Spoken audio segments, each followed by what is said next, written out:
10 லட்சம் கோடி முதலீடை கொண்டு வந்துட்டோம், 31 லட்சம் பேருக்கு வேலை கொடுத்துட்டோம்னு தொழில்துறை அமைச்சர் தம்பி டிஆர்பி ராஜா சொல்கிறாரு. அந்த கருத்தை முதல்வர்னு சொல்கிறாரு. நான் தகவல் அறிவு உரிமை சட்டத்தில் கேட்டிருக்கேன். வார நேரம் 2 பேர் மேலே வழக்கு போடுவேன். என்ன எதுக்கு போய் சொல்கிறீங்க? 10 லட்சம் கோடி வந்துருச்சா? அவர் ஐயா அங்கே சைக்கிள் ஓட்டுறாரு, பிள்ளை இங்கே கார் ஓட்டுறாரு, நாங்கள் தெருவில் நின்று கொசு ஓட்டிக்கிட்டு இருக்கோம். சுகாதாரத்துறை அமைச்சர் அண்ணன் மா சுப்பிரமணியன் சொல்கிறாங்க, போன ஆண்டை விட இந்த ஆண்டு டெங்கு வந்து அதிகமாயிடுச்சு, டெங்கு அதிகமாயிடுச்சு. அப்போ என்ன சொல்லுது? நல்ல வளர்ச்சி. போன ஆண்டுக்கு இந்த ஆண்டு டெங்கு வளர்ச்சியாக இருக்குல்ல. அதான் மாசு கட்டுப்பாட்டு வாரியத்தில் இருக்கிற மாசை முதல்ல துடைக்கணும். அதுதான் அங்கே இருக்கிற சிக்கல். மகாவிஷ்ணு அவர்களை வானூர்தி நிலையத்துக்குள்ளே போய் ஒரு பயங்கரவாதி போல், ஒரு கொடுஞ்செயல் செய்தது போல் அவரை போய் பிடிச்சி கைது பண்ணி அதை ஒரு செய்தியை நீங்கள் வேறு செய்தியை மறைக்க இந்த செய்தியை பெருசாக்குறீங்க. அதான் உண்மையிலும் உண்மை அதுதான். அப்போ நீங்கள் இதை எதுக்கு இவ்வளோ பெருசு பண்ணுறீங்க?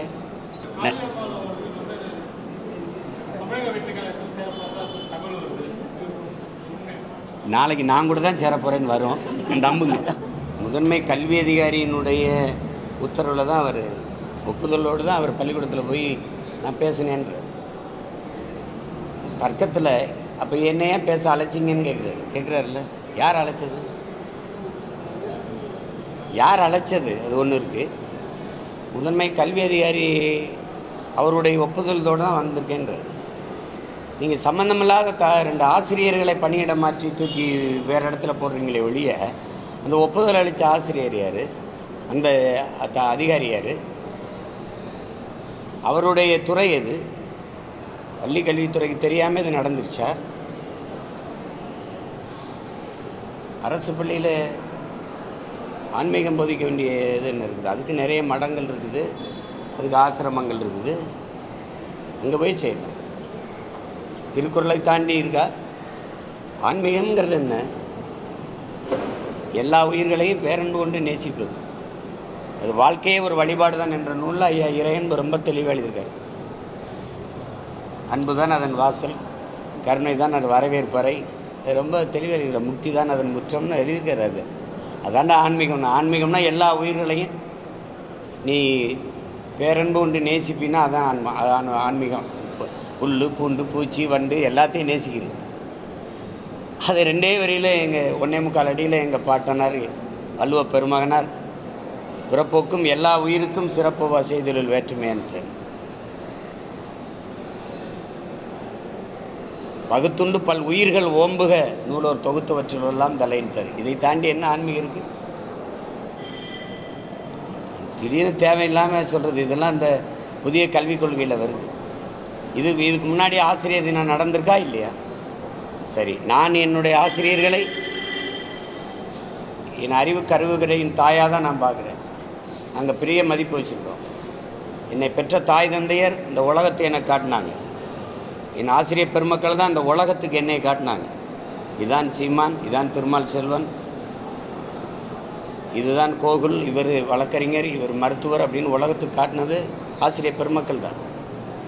என்னை பெற்ற தாய் 10 மாதம்தான் என்னை உயிர் கருவறையில் சுமந்தாள். ஆனால் ஆசிரியர் பெருமக்கள் 18-20 ஆண்டுகள் எங்களை அறிவு கருவறையில் வச்சு சுமந்தாங்கங்கிற புரிதல், தெளிவு, அந்த பார்வை எங்களுக்கு இருக்குது. ஆசிரியர் பெருமக்களை மனதுக்குள் வைத்து இதயத்துக்குள் வைத்து போற்றுவது, மதிப்பது, வணங்குவது வேறு. காலை கழுவுறது என்னது? காலை கழுவுகிற வழிபாடு எங்கேருந்து வருது? இது யார்கிட்ட இருந்து வருது? இதெல்லாம் கோட்பாடு யாருது? இதில் யாரோடையது? இதெல்லாம் ஆர்எஸ்எஸ் பிஜேபி விடுது. அது எப்படி உள்ளே வந்துச்சு? அது யாருக்கும் தெரியாமல் வந்துடுச்சா? இதுவரைக்கும் இல்லாத பிரச்சனை அரசு பள்ளியில் ஆன்மீக போதனை எதுக்கு வருது? தெரிஞ்சிருச்சு வெளியில். தெரியலன்னு என்ன பண்ணியிருப்பீங்க? அது தொடர்ந்து தான் இருந்திருக்கும். அது ஏன் அவரை சரி மகாவிஷ்ணு அவர்களை வானூர்தி நிலையத்துக்குள்ளே போய் ஒரு பயங்கரவாதி போல், ஒரு கொடுஞ்செயல் செய்தது போல் அவரை போய் பிடிச்சி கைது பண்ணி அதை ஒரு செய்தியை நீங்கள் வேறு செய்தியை மறைக்க இந்த செய்தியை பெருசாக்குறீங்க. அதான் உண்மையிலும் உண்மை அதுதான். அப்போ நீங்கள் இதை எதுக்கு இவ்வளோ பெருசு பண்ணுறீங்க? உண்மையிலே அவர் பாட்டுக்கு அவர் வேறு எங்கேயோ அவர் ஆன்மீக சொற்பொழிவோ வழிபாடோ யோகா பயிற்சியோ கொடுத்துருந்துருப்பார். நீங்கள் பள்ளிக்கூடத்துக்குள்ளே போக அனுமதிச்சது யாரோட அனுமதி இல்லாமல் நான் போய் இப்போ நானே ஒரு கல்லூரியில் போய் பேசுகிறேன்னா அந்த கல்லூரி என்னை அழைக்காமல் என்னை யாரும் கூப்பிடாமல் நானாக போய் பேச முடியுமா? இல்லை பேசிடுவேன்னா? அப்போ அந்தளவுக்கு தான் பள்ளி மேலாண்மை இருக்குதா, கல்வித்துறை இருக்குதா? அதை சொல்லுங்கள் நீங்கள். தெரியாதுன்னு சொல்கிறதுக்கு ஒரு நிர்வாகம் இருக்குங்க. இங்கே இருந்து நான் யாரோட பேசுகிறேன்னு பதிவு பண்ண தெரியுது. அலைபேசியில் இருக்கிற எத்தனை 3-4 வருஷத்துக்கு முன்னாடி உள்ளதெல்லாம் எடுத்து வெளியிட தெரியுது. அவ்வளவு பொறுப்பு இருக்குது உங்களுக்கு. இதை கண்டுபிடிக்க தெரியாது.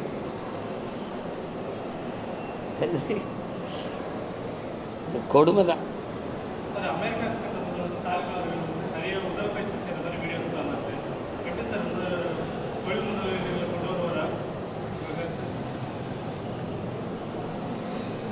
உடற்பயிற்சி செய்கிறது அது ஒவ்வொருத்தருடைய நலன்கிறது. இது ஐயா நல்லா உடற்பயிற்சி செய்கிறார், சைக்கிள் மிதிவண்டிலாம் ஓட்டுறாருங்கிறது, அவர் உடல் நலத்தோடு இருக்கிறாருங்கிறது எனக்கு மகிழ்ச்சி.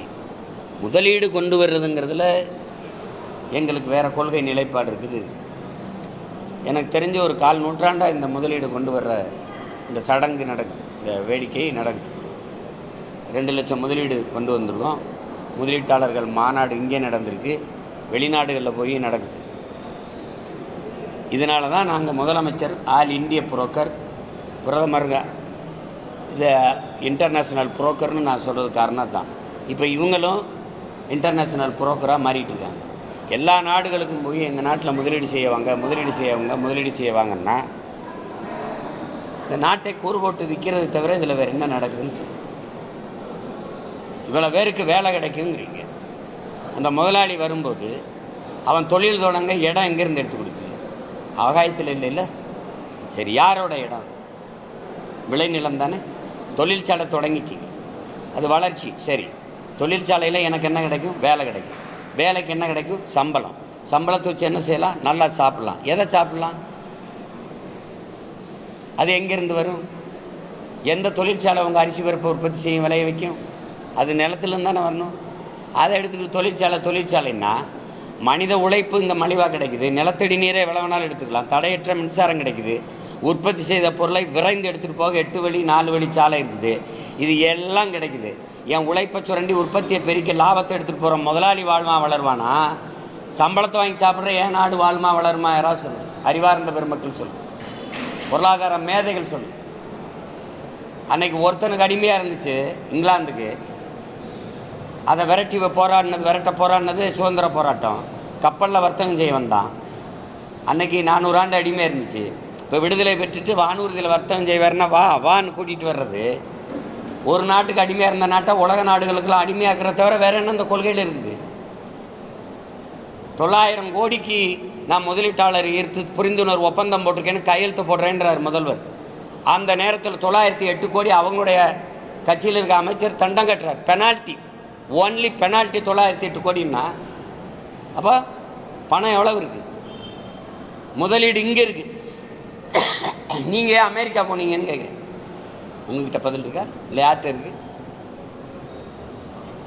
10 லட்சம் கோடி முதலீடை கொண்டு வந்துட்டோம், 31 லட்சம் பேருக்கு வேலை கொடுத்துட்டோம்னு தொழில்துறை அமைச்சர் தம்பி டிஆர்பி ராஜா சொல்கிறாரு. அந்த கருத்தை முதல்வர்னு சொல்கிறாரு. நான் தகவல் அறிவு உரிமை சட்டத்தில் கேட்டிருக்கேன். வார நேரம் 2 பேர் மேலே வழக்கு போடுவேன்.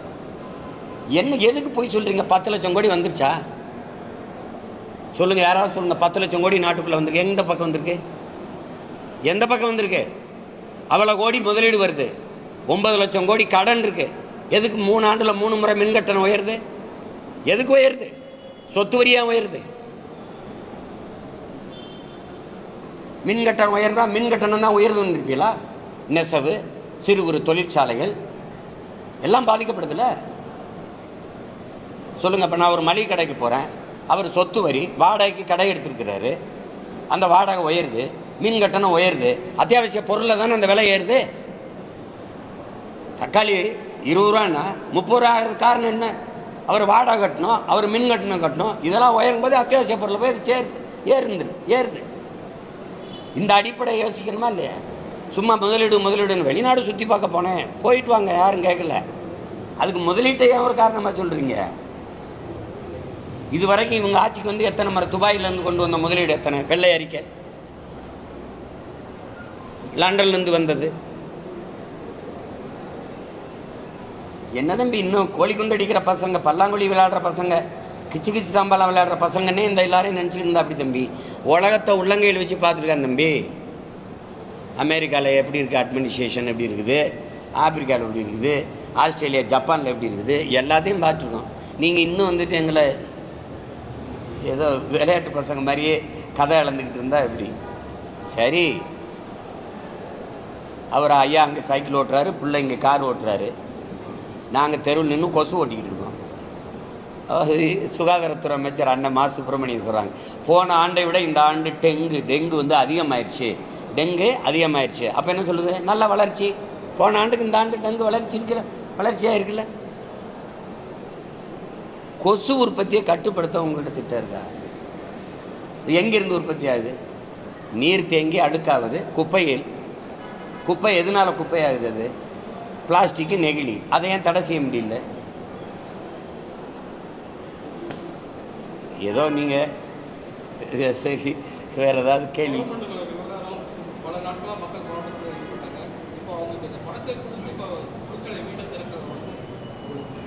என்னதுங்க?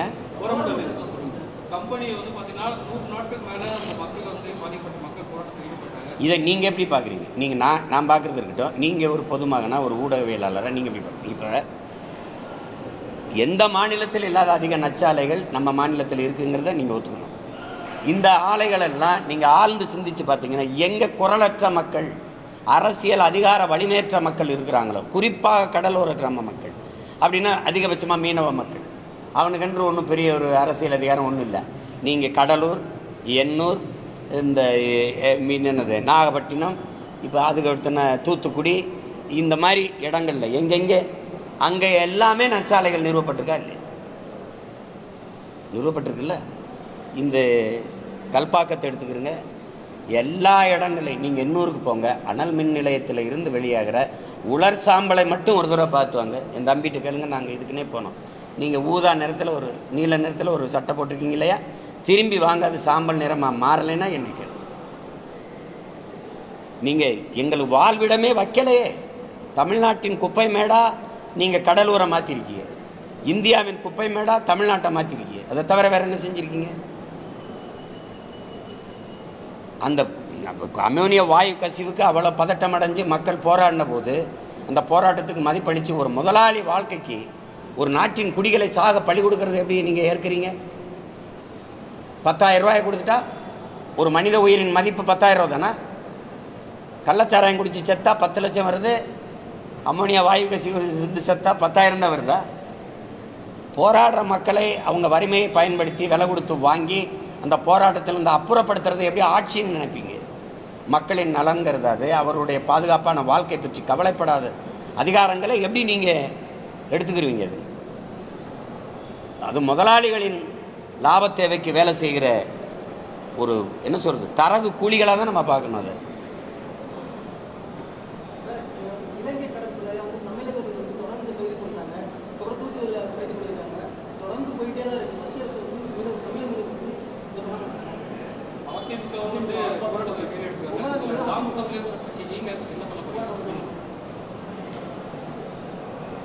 நான் நீங்கள் இப்படி கூட எடுத்துக்கலாம், போராடி ஓஞ்சிட்டேன்னு கூட எடுத்துக்கலாம்.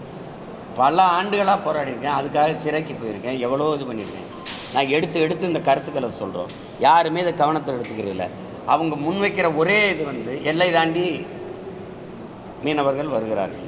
இதில் நுட்பமாக நீங்கள் விளங்கிற வேண்டியது, எல்லை தாண்டி கேரள மீனவர்கள் வருகிறார்களா இல்லையாங்கிற கேள்விக்கு பதில் இருக்கா? எல்லை தாண்டி கேரள மீனவர்கள் வருகிறார். ஏன் அவர்கள் கைது செய்யப்படுவதில்லை? ஏன் அவர்கள் படகு பறிக்கப்படுவதில்லை, ஏல விடப்படுவதில்லை? ஏன் அவர்கள் சுட்டுக் கொல்லப்படுவதில்லை, வலை பறிக்கப்படுவதில்லை, கிழிச்சு வீசப்படுவதில்லை? ஏன் அவர்கள் சிறைப்படுத்தப்படுவதில்லை? அப்போ எல்லை தாண்டி வருபவன் மீனவன் என்பது பிரச்சனை இல்லை, எல்லை தாண்டி வருபவன் தமிழன் என்பது தான் பிரச்சனை. அதை ஒத்துக்கிறீல்ல? சரி, இத்தனை பேர் இவ்வளவு சித்திரவதைப்படுறோமே, ஏன் இந்த இந்திய ஒன்றிய அரசு இல்லை பாரதிய ஜனதா அரசோ காங்கிரஸ் அரசோ எங்களை கண்டுகொள்ளலை? இந்துங்கிற, ஒரே நாடுங்கிற, ஒரே ரேஷன் கார்டுங்கிற, ஒரே வரிங்கிற, ஒரே தேர்தலுங்கிற, ஒரே தேர்வுங்கிற, இப்போ நாங்கள் ஒரே நாட்டின் குடிமக்களா இல்லையா? சரி, தமிழ்நாட்டுக்கு இவ்வளோ பெரிய அதிகாரம் இருக்குது, அது எதுக்கு இருக்குது? 40 பாராளுமன்ற உறுப்பினர், அதுக்கு முன்னாடி 39, என்ன போய் பண்ணிகிட்டு இருக்காங்க? என்ன பண்ணிட்டு இருக்கு? இந்த அதிகாரங்களை ஒழிக்கும் போது தான் மக்களின் நலன் இருக்குது. நீங்கள் வேணால் நான் இந்த இடத்துல சொல்கிறேன், திரும்ப திரும்ப சொல்கிறேன், நீங்கள் வந்து ஒரு கேலி பொருளாகவே பார்க்குறீங்க. நான் அந்த நாட்டின் முதன்மை அமைச்சராக வந்து உட்காரும்போது அவன் என் மீனவனை தொட்டுட்டா காலையில் கையெழுத்துட்டு பதவி விளைகிறேன். தொட சொல்லுங்கப்பா. அவனுக்கு தெரியும். இங்கேருந்து ஒரு அஞ்சல் நிலைய தலைவர் மாதிரி, போஸ்ட் மாஸ்டர் மாதிரி கடிதம் இருக்குது. இமெயிலு, இன்டர்நெட்டு, இன்ஸ்டாகிராம் வந்துடுச்சு. அழைச்சி அடிக்கடி பேச முடியுது. பேசுகிறாங்க, ஒவ்வொருத்தரும் பிரதமரும் இவரும் பேசுகிறாங்க. ஒரே விழாவில் கூடிக்கிறாங்க, பேசிக்கிறாங்க. இந்த மீனவர் பிரச்சனையை பேசி தீர்க்க முடியாதா? அப்புறம் எதுக்கு 40 நாடாளுமன்ற உறுப்பினர்? இந்த பிரச்சனையை கிளப்பி இதுக்கு ஒரு முற்று வைக்க முடியுமா முடியாதுன்னு கேட்க முடியாதா? 850 மீனவனுக்கு மேலே இதுவரை சுட்டுக் கொல்லப்பட்டிருக்கான். உங்ககிட்ட வெளிப்படையாக கேட்குறேன், இது என் பேட்டியை கேட்டுக்கிட்டு இருக்கா என் அன்பு சொந்தங்கள்கிட்ட கேட்குறேன். எங்கள் தலைவன் தமிழீழ நாட்டில் தன் படையோடு நிற்கிற போது என் மக்கள் அவன் சிறைப்பிடித்திருந்தானா? சிங்களன் சுட்டு கொன்னானா? வலையை பறிச்சானா? சொல்லுங்கள், யாராவது சொல்லுங்கள். அப்போ இந்த நாட்டு மக்களுக்கு பாதுகாப்பான்ன்றது எங்கள் தலைவன் தான். நீ அவனை பயங்கரவாதினா, தீவிரவாதினா, பிரிவினைவாதினி பழி சுமத்தி அழிச்சிட்டு சொந்த நாட்டு மக்களை காப்பாற்ற துப்பு இல்லை. உலகத்தின் வலிமை மிக்க கடற்படை இராணுவம் போய் அங்கே நிற்கிது, பாதுகாப்பாக பணியை செய்கிறேன்ட்டு. யார்கிட்ட இருந்து யாரை பாதுகாக்க நிற்குதுன்னு எத்தனை முறை நான் கேள்வி எழுப்புறேன், பதில் இருக்கா? சொந்த நாட்டு மக்களை பாதுகாப்பதை தவிர அந்த கடற்படை இராணுவத்துக்கு வேலை என்ன? உன் நாட்டு மக்களை கைது பண்ணிட்டு போகும்போது என்ன வேடிக்கை பார்த்துருக்க நீ? எல்லை தாண்டி போறானா கச்சத்தீவு அவனுக்குன்னா கடல் தூரம் அதிகம், கச்சத்தீவு எனக்குன்னா ஏன் கடல் தூரம் அதிகம்? நீ திருப்பி விடுனா அதுக்கு துப்பு இருக்கா?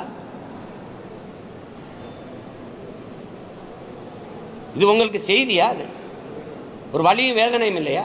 நீண்ட காலமாக ஆறாத காயம் இல்லையா? அது நாம் செய்தியாக பார்க்குறோம். கைது செய்யப்பட்ட குடும்பம் அழுதுகிட்டு இருக்குது, செத்தவன் குடும்பம். ஒரு படகு வந்து 30 லட்சம் 40 லட்சம் போடணும், சிலது 1 கோடி 1.25 கோடி.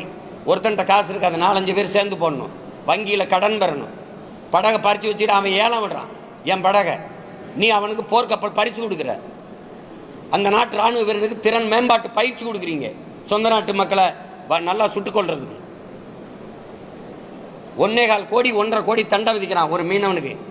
இந்த இந்திய காசுக்கு 47 லட்சம் வருது, இல்லை 50 லட்சம் வருது. 50 லட்சம் இருந்தால் நான் ஏன்டா கடலில் போய் மீன் பிடிச்சி வயிறு வளர்க்க போகிறேன்? நான் ஏன் கடலுக்கு மீன் பிடிக்க போகிறேன் 50 லட்சம் இருந்தா? ஒரு அடிப்படை அறிவு அறம் எதுவுமே இல்லையா அந்த நாட்டில்? அதனால தான் சொல்கிறேன், அவனுக்குன்னு பேசுறதுக்கு ஆள் இல்லை. மீனவர்களின் வாக்கு தான் இந்த நாட்டின் வெற்றி தோல்வியை தீர்மானிக்கிற நிலை வந்தா யாராவது இப்படி விட்டுட்டு பேசாமல் இருப்பாங்களா? கடல் தாமரை மாநாடு போட்டுச்சு பாரதிய ஜனதா, கச்சத்தீவு மீட்பை பற்றி பேசுதா? பேசினார்கள் தேர்தல் வரும்போதா? கச்சத்தீவு அவனால் கோமாவில் இருந்தாங்களா? தகவல் அறிவு உரிமை சட்டத்தில் தான் நாட்டின் முதன்மை அமைச்சர் பிரதம அமைச்சர் தெரிஞ்சுக்கிறதுக்கா கச்சத்தீவு எப்படி போச்சுன்னு தெரிஞ்சுக்கிறதுக்கு? மீட்டெடுக்க முடியாதா? ஒரு நீண்ட நாடு, ஒரு மாவட்டம், ஒரு மாநில அளவு கூட கிடையாது. இந்தியாவில் ஒரு மாநில அளவு கூட அந்த நாடு கிடையாது. அவன் ஒரு நாட்டு மக்களை கைது பண்ணுறான், சூடுறான், மானங்கட்டு போய் நிற்கிறீங்க. இதே வட இந்திய மீனவனாக இருந்தால் விட்டுருவீங்க.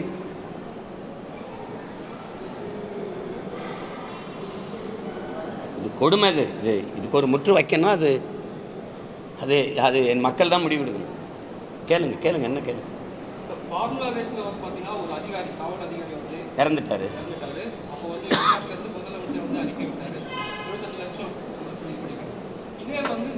மாவட்டத்தில் ஆவின் பால் பணியில் பணிபுரிய ஒரு பெண், அவங்க அந்த இடத்துலேயே வந்து விபத்து ஏற்பட்டது. இது வரைக்கும் எந்த ஒரு அறிக்கையும் இல்லை, எந்த ஒரு நிவாரணம் எதுவுமே வழங்கப்படல, யாருமே பதில் இல்லை சொல்லிட்டு குற்றச்சாட்டு வைக்கிறாங்க. அதை நீங்கள் எப்படி பார்க்குறீங்க?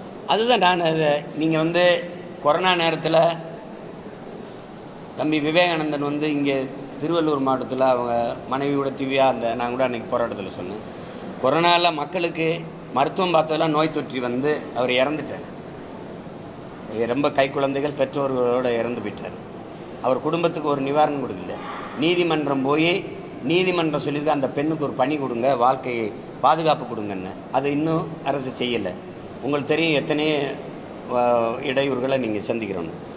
இந்த ஆய்வாளர் அந்த துணை ஆணையர் வந்து கூட அந்த கார் பந்தய இதில் நின்று இறந்ததுனால அந்த செய்தி வந்ததுனால இந்த 25 லட்சம் ஊக்கத்தொகை கொடுக்கப்பட்டிருக்கே ஒழிய சாதாரணமாக வெளியில் வேறு இடத்துல நின்று அல்லது சாலை இதுலேயோ ஒரு கூட்ட நெரிசல்லையோ இருந்து மயங்கி விழுந்து இறந்துருந்தாருன்னா இதை கண்டிருக்க மாட்டாங்க.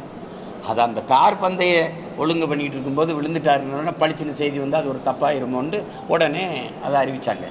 இது மாதிரி நீங்கள் கண்ணுக்கு தெரியாத நிறைய மரணங்கள் அவல மரணங்கள் நடந்து அடையாளம் தெரியாமையே போயிடுது. அது அது கள்ளச்சாராயம் குடித்து சாகிறதுக்கு இருக்கிற மதிப்பு நாட்டின் பாதுகாப்புக்கு நின்று எல்லையில் நின்று செத்து திரும்புகிற இராணுவ வீரர்களுக்கு இருக்காது. இந்த நாட்டில் இல்லை, இருக்காது.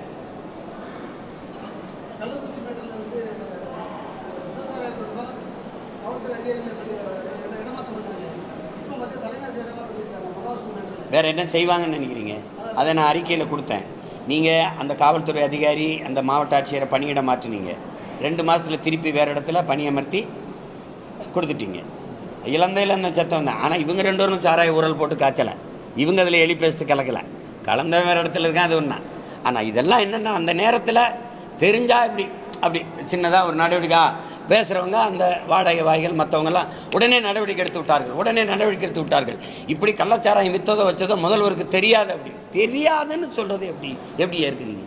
அதுக்கு சிபிசிஐடி, உளவுத்துறை, கியூபிராஞ்சனி ஏகப்பட்டதை வச்சுருக்கு. உள்ளூர் பத்திரிக்கையாளர் இருக்கிறாங்க, அங்கே பல பேர் இருக்காங்க, உள்ளூர் காவல் நிலையம் இருக்குது. தெரியாதுன்னு எப்படி சொல்கிறதுக்கு ஒரு இது இருக்குது? தெரியாதுன்னு அது மாதிரி தான் இந்த ஆசிரியர் பெருமக்கள். அவங்களுக்கு தெரியாது, யாரோ பேச சொல்லி அனுப்புனாங்க, பேச்சாளர் வர்றாங்க, மேலேருந்து உத்தரவு வருது, ஆசிரியர் அதை அனுமதிக்கலைனாலும் நீங்கள் பணியிட மாற்றிருப்பீங்க. உண்மையா இல்லையா? அனுமதிச்சதுக்கு இப்போ மாற்றிருங்க, அனுமதிக்கலைனாலும் அப்போ எங்கள் பேச்சை கேட்க மாட்டியான்னு தூக்கி போடுவீங்க. என்ன பண்ண?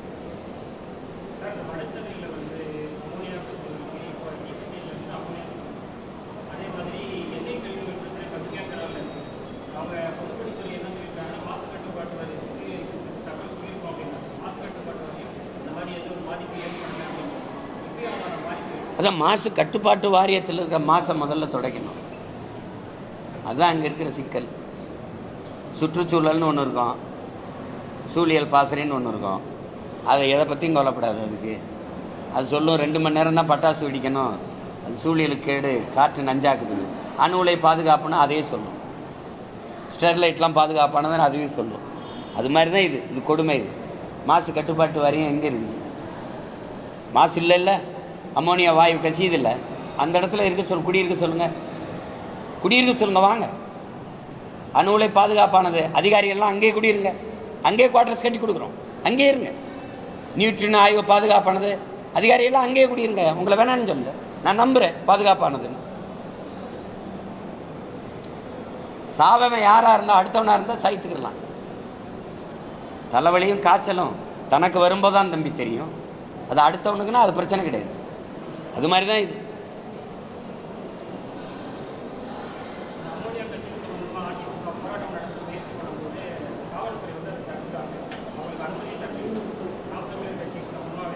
நாங்கள் போராடினோம், போராட்டத்தில் பங்கேற்றோம், மறுபடியும் போராடுவேன். இப்போ எனக்கு நிறைய பயணங்களை நான் ஒதுக்கி தேதி குறிச்சிட்டதுனால அதை மாற்ற முடியாது. வந்து அதுக்கு போராடுவேன், பரந்தூருக்கு போராடுவேன், சிப்காட் தொழிற்சாலைக்கு எதிராக போராடுவேன், எல்லாத்துக்கும் போராடுவேன். நாங்கள் கோயிலுக்கு நேர்ந்து விட்ட காலம் மாதிரி போராடுறதுக்கு நேர்ந்து விட்ட ஒரு கூட்டம் அது. அதனால நாங்கள் போராடுவோம், எங்களுக்கு வேறு வழி கிடையாது.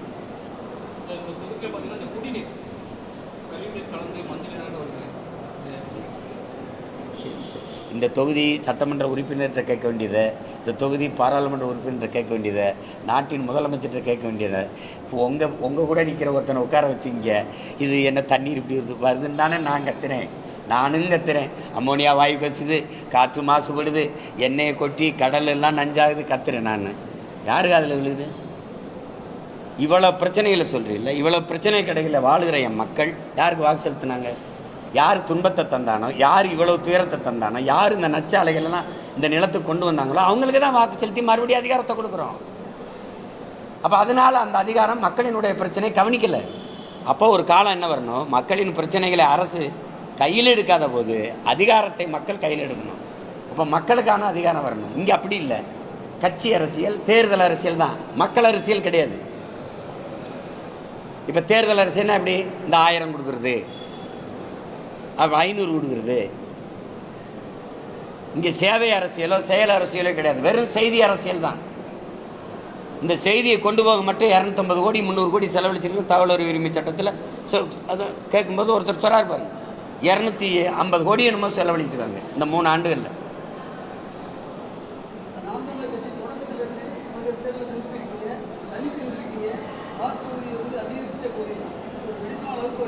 வருந்திரியலா வாழ்த்துறீங்களா?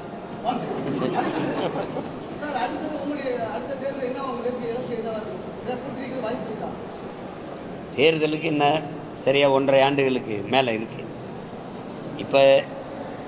இப்போ வந்து இது வரைக்கும் இப்போ நீங்கள் பார்த்தீங்கன்னா இது வரைக்கும் நாங்கள் தனித்து தான் நின்றுருக்கோம், அப்படி தான் நிற்போம். ஆனால் அன்னைக்கு வந்து அது என்ன வேணாலும் நடக்கலாம். அதனால் நீங்கள் பொறுத்து இருக்கணும். திடீர்னு நீங்கள் வந்து இவனை கூட்டணிங்கிறீங்களே, நீங்கள் எப்படிப்பட்ட ஆளுகன்னு நான் சொல்கிறேன். கூட்டணி வைக்கலை, நான் தனியாக போட்டிடணும். எவ்வளோ நாளைக்கு போட்டிடுவீங்க தனித்து? உங்கள் கட்சி தொண்டர்களாம் உங்கள் கட்சிக்காரங்களாம் சுதந்திர மாட்டாங்களா? தொடர்ந்து தோற்று போனால் மனசு சுதந்திராதா? நீங்களும் ஒரு 10 எம்எல்ஏ ஒரு 2 எம்பி அப்படி கொண்டு போயிட்டு அப்படி வந்தால் தானே நல்லாயிருக்கும் அப்படிங்கிறது. இது அக்கறை இருக்கிறது மாதிரி சொல்லி அழிக்கிறது. சரி, இதை சமாளித்து போனோம்னா என் தம்பி விஜய் வந்து நானும் என் தம்பி விஜயும் சேர்ற மாதிரி இருக்குது. சேர்றமா இல்லையாங்கிறது அப்புறம். சேர்ற மாதிரி இருக்குதுன்னு தனியாக நிற்கிறதானே உங்கள் பலம். நீங்கள் ஏன் கூட்டணி வைக்கிறீங்கிறது. இப்போ நான் என்ன செய்கிறதுன்னு நீங்கள் சொல்லுங்கள். தனியாக நின்று என்ன செய்கிறதுன்னு கேட்குறது. அப்புறம் கூட்டணி வைக்கிறேன்னா என்ன நீங்கள் தனியாக தான் நிற்பீங்க, நீங்கள் எதுக்கு போய் கூட்டணி வைக்கிறீங்க? இப்போ நான் என்ன செய்யலாம்? இல்லை நான் என்ன செய்யலாம் சொல்லு. இல்லை நான் போட்டியிடுறேன் தனியாக. இப்போ பாருங்கள், இப்போ சந்தித்து 60 வேட்பாளருக்கு மேலே சொல்லி அறிவித்து வேலை செய்ய தொடங்கிட்டேன். 117 பெண் 117 ஆண் 100 இளைஞர்கள் முதல் தடவையாக இந்த தேர்தலில் அரசியல் களத்துக்கு வர படிச்சுட்டு வர 100 இளைஞர்களுக்கு மேலே வாய்ப்பு கொடுக்குறேன். நீங்கள் அப்போ பாருங்கள். இப்போ என்னை விடுங்க, கொஞ்சம் கட்சி வேலை பார்க்குது.